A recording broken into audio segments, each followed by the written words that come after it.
কাল ওই ছোট্ট বাক্সর সামনে আমি থাকবো না, মনে রেখে দিও আমার আল্লাহ থাকবে।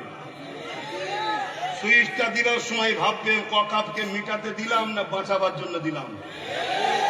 ওইখানে তোমার যদি মনে হয় যে না আমার ওয়াকাফ যাই যাক, আমাকে 1000 টাকা দিয়েছে, ঠিক আছে, কায়ামতে বোঝাপড়া হয়ে যাবে। আমি আবার বলছি, কোন ফাইসাল্লার রেজাল্টের জন্য আমি ওয়াজ করি না। ফাইসাল্লা জমিনে হয় না, ফাইসাল্লা আসমানে হয়।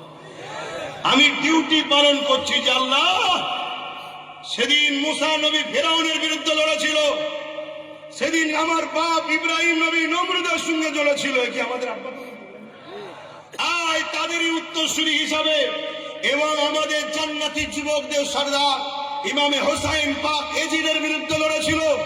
আমরা হোসাইনের গোলাম।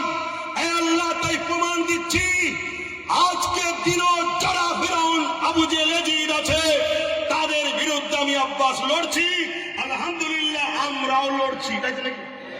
সাথে আছেন? ঠিক বলছেন? দরবারে বসে